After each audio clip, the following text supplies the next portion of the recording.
Acho que isso aí, hoje em dia, a gente nem sabe mais falar qual que é o período mais chuvoso, qual é o tempo da enchente, né? Você vê, tempo de chuva, o rio Juruena, ele não tá totalmente cheio, né? Como ele fica. Nós não sabemos mais a estação do ano, né? Que período a gente pode plantar, pode colher. Né? O próprio agronegócio, o próprio produto de grão também perde grande quantidade e não sabe por que está perdendo. Os açaí também, antigamente dava mais, agora não dá mais como dava antigamente. Às vezes deve ser por causa que está chovendo mais pouco agora, né? O RED em si é um mecanismo que usa a redução de emissão de desmatamento e degradação florestal para diminuir o aquecimento global, diminuir a mudança do clima. Ou seja, ele é um mecanismo que incentiva as pessoas a reduzir o desmatamento a partir de um recurso que muitas vezes vem de fora. O Brasil, há muitos anos, vem trabalhando nos acordos internacionais para possibilitar e viabilizar esse instrumento de financiamento para florestas. Tá? O Ministério do Meio Ambiente tem uma difícil missão, junto com outros órgãos de governo, federal e estadual, de conter o desmatamento legal da Amazônia e também de valorizar a floresta e sua conservação. Então, nesse sentido, durante todos esses anos de trabalho, nós ficamos muito felizes de identificarmos um projeto como esse, conduzido aqui também pelo governo do estado do Mato Grosso, chegando às comunidades, aos povos indígenas, que têm uma contribuição muito importante para a conservação da floresta, mas sobretudo para contribuir para evitar a mudança do clima. Os próprios latifúndios, os grandes empresários, perguntam assim, para que os indígenas querem terra? Para quê? Se não fossem os indígenas que estivessem cuidando do verde, hoje em dia os grandes latifúndios têm acabado com o Mato Grosso quase inteiro.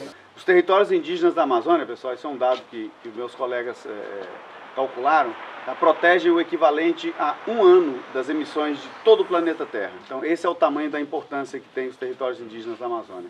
E é o tamanho da responsabilidade que a gente tem enquanto parentes, enquanto irmãos, enquanto parceiros, de trabalhar para preservar essa floresta. O nosso papel é dizer, se existe alguma situação que vai tratar sobre a questão pertinente à questão indígena, nós queremos participar. É isso que nós estamos fazendo.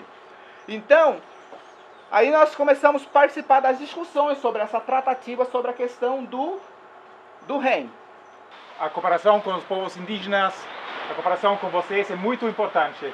Vocês são um ator muito importante para a conservação e também para o uso sustentável das florestas tropicais, que é um dos setores mais importantes do nosso trabalho. Então, eu fico muito feliz ver que você já está planejando este projeto novo, este aporte do governo alemão, e espero que tenha muitos benefícios deste trabalho, desta cooperação entre o governo alemão e o governo do Brasil, com vocês, os atores mais importantes. Assim, eles estão cumprindo o compromisso deles de financiar a proteção das florestas e a gente consegue cumprir o nosso também de não desmatar as nossas florestas, né?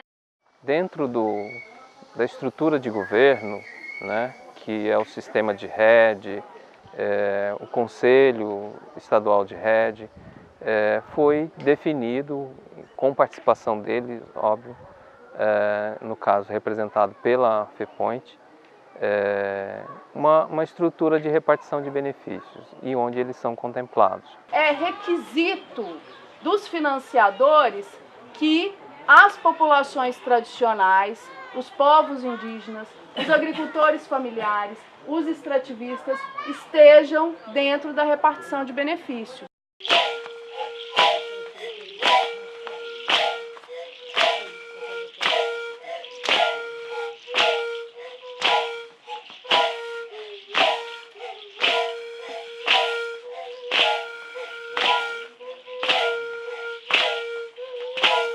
a gente acredita que trazendo essas oficinas de capacitação para as aldeias, a gente dá possibilidade de participação de um número de pessoas maior, né?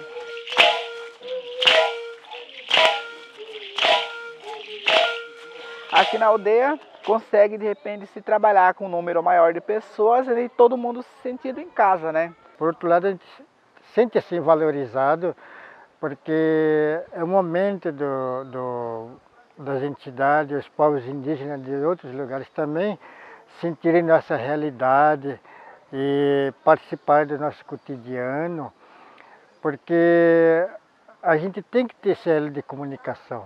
Aqui eu acho que o grande diferencial é porque o pessoal já tem um conhecimento de atuação de projeto, então teve várias organizações que passaram aqui pela região, trabalharam com os povos daqui, então eles já têm uma visão diferente de como trabalhar com o projeto. A gente está coletando muitas informações e dentro dessas informações a gente espera que seja atendido de acordo com a região, entendeu? Porque também já tivemos, aqui nós mexemos com extrativismo de castanha, já tivemos um exemplo do projeto, tivemos projeto piloto aqui que nos ajudou bastante, que deu uns incentivos e um ânimo para preservar mais, que foi a parceria grande com o Pacto das Águas, entendeu? Que era Petrobras Ambiental.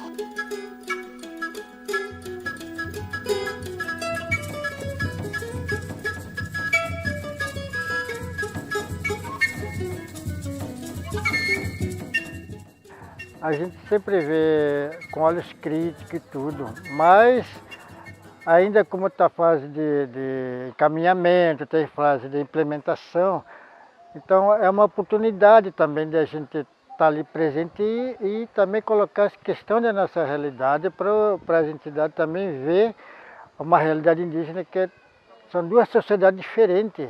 Então, se realmente eles estão a fim de contribuir para reforçar a luta dos povos indígenas, eles também têm que ter esse elo de diálogo, tem que também ter essa visão de outro mundo diferente. No entorno das terras indígenas há uma grande devastação pelo plantio de monocultura de soja no entorno. Então chega nesse período da piracema, eles proíbem para não pescar. A grande maioria proíbe para não pescar, mas eles não proíbem para pulverização dos agrotóxicos. Então isso vem de avião e passa. Aqueles alevinos ainda que estão nascendo, no seu berçário nem chega a nascer, porque quando chove aquelas enxurradas descem nos tributários e vai direto para o leito do rio, acaba matando tudo. Então a escassez de peixe afeta direto na nossa alimentação cultural. Então não está pobre de peixe, o rio já não tem mais peixe. Até podia fazer uma pergunta para você que é do Ministério do Meio Ambiente e do Governo Federal. A gente cansa de preservar como indígena, a gente sabe que a terra é negócio, e aí o governo federal simplesmente, dentro das terras indígenas, o que estão fazendo? Coloca baita de empreendimento, o impacto é maior, e aí o índio tem que sair do lugar. A gente sabe que aqui no nosso rio Telespires tem duas, essa Manoel e Telespires, né? Então a gente vê como que está acabando os peixes, né? Peixe que morre, aqueles montes de peixe. Então para nós isso é muito ruim, porque vai faltar alimentação mais tarde para nós. Qualquer um de nós sabemos, indígena, que Mato Grosso não preserva nada. O que o Estado de Mato Grosso teve feito nos últimos tempos foi legislação para poder facilitar tudo. Questão do desmatamento, a questão das próprias construção das PCHs. Então, tudo que de repente houve em Mato Grosso nos últimos tempos, ele teve flexibilizado a própria legislação para poder atender os interesses, né, dos próprios empreendimentos, do crescimento econômico. Porque muitas vezes esse programa do PBA está trazendo muita desorganização nas comunidades indígenas, aí o governo não acaba de cumprir com as normas dele lá que ele coloca, e aí traz o negócio, a gente fica preocupado mesmo com esse negócio de rede. Será que o governo mais uma vez não vai tapear nós e vai ser uma fonte de ganhar dinheiro em cima do índio, entendeu? Porque nós fazemos nossa parte de guardiões da floresta. Nós fazemos a nossa parte, os nossos deveres de casa, o nosso dia a dia, nós estamos cumprindo com a nossa meta. Mas aí às vezes a gente só vê nós, mas e o restante fica onde, né? Os deveres dos outros, né?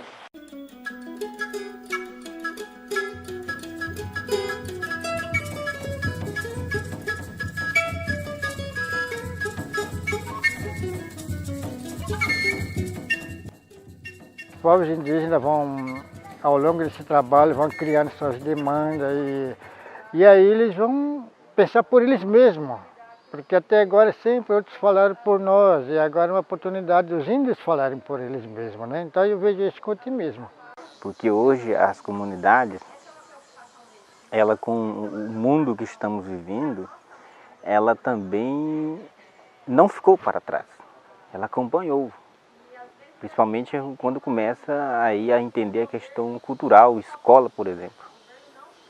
A escola ela veio, proporcionou a liberdade, a autonomia para poder gerenciar. E nesse contexto também, os alunos receberam informação e ressignificaram seu modo de vida, passaram a entender que também para sobreviver ele precisa não só da cultura, do meio ambiente, mas ele precisa de situações econômicas, financeiras, né?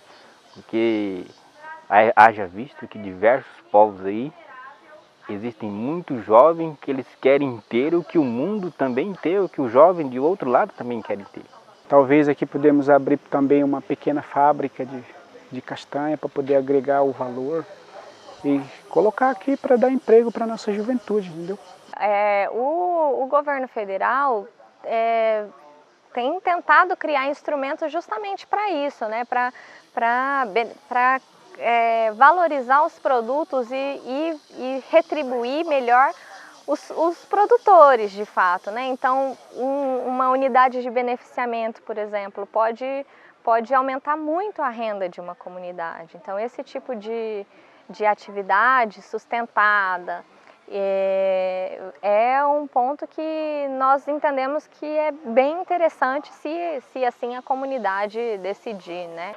Nós vamos continuar com a nossa tradição cultural, procurando fazer a nossa roça de toco dentro desse programa, mas queremos uma compensação econômica financeira, porque nós estamos protegendo a nossa área.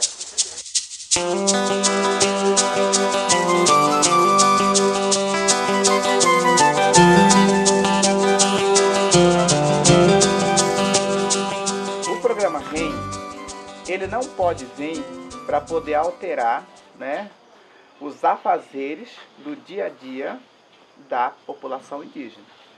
Principalmente aquelas questões que ferem ou prejudicam a sua forma cultural, a sua forma de viver, a sua forma de fazer. A atividade que nós desenvolvemos, que tiramos a madeira, ela não é com finalidade de lucro, de reserva, sim, é de uso sustentável.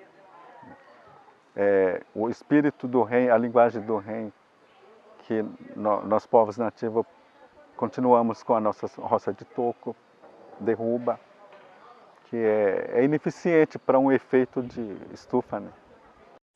O RED, ele tem que ter determinadas regrinhas que vão garantir que o modo de vida de vocês ele permaneça, vocês possam ter o bem viver de vocês assegurado. E as salvaguardas, que é o que a gente pretende conversar um pouco mais, é para isso, para que não venha ninguém de fora colocar regras que não são de acordo com as políticas públicas, com os modos de vida de vocês. Se vocês têm o conhecimento tradicional, vocês sabem como manejar os seus territórios e tem que fazê-los da forma que a comunidade entende que é o melhor para si. E quando a gente fala de direitos, a gente também fez essa reflexão, mas quais direitos são os que devem ser respeitados? Então, um direito que sempre é muito falado é a questão do direito ao território, né? Vocês têm o direito reconhecido ao território e o RED não pode mudar isso. Os direitos originários, que também estão estabelecidos na Constituição Federal. O seu direito de autodeterminação, de autonomia. O protagonismo, então, decidir como quer fazer e o que quer fazer. E a questão da qualidade de vida, né?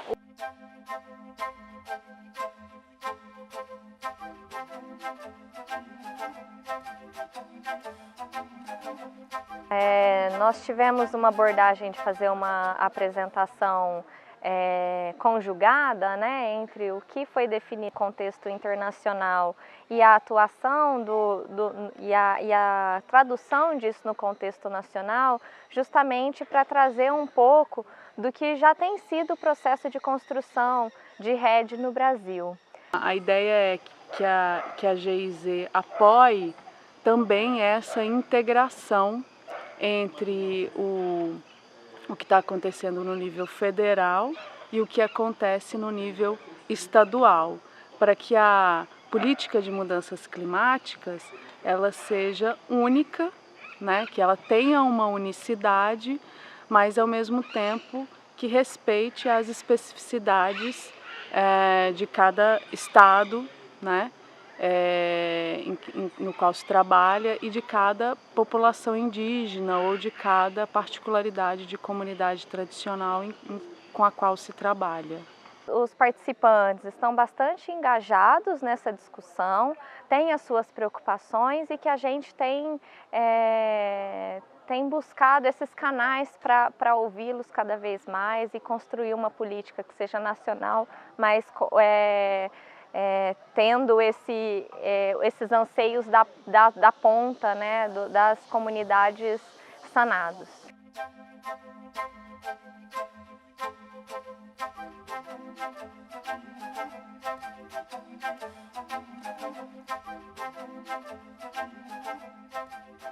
Os expositores, os técnicos envolvidos saíram muito satisfeitos, com otimismo, com excelência, né, na oficina, na segunda oficina. Acredito muito, aqui não vai ser diferente. Aqui está sendo muito questionado, né, esse desejo de estar sendo inserido os povos indígenas de Mato Grosso nesse processo do REM. As lideranças aqui são fortes bastante para poder sentar junto aos nossos representantes políticos, nós não acabamos de falar isso, não indígenas que estão atualmente no poder, falar assim, aqui está a nossa carta dos povos indígenas do estado de Mato Grosso. Se eles querem nos ajudar a fortalecer e não cometer os mesmos erros que eles cometeram, não custa nós tentar construir, porque muitas das vezes, gente, não chegava o momento de nós sentar para discutir sobre questões políticas do nosso povo. E hoje, se a gente olhar para um lado, chegou esse momento político de nós sentar, de nós debater, de nós nos corrigir, de nós poder entender a forma que o parente vai expressar o seu pensamento. Que nós temos que deixar sempre nossas diferenças em casa. E quando a gente buscar o nosso objetivo coletivo, estarmos juntos. Porque a causa é de um povo, não é de uma comunidade, não é de uma família, não é de uma pessoa. Então esse foco não quero perder.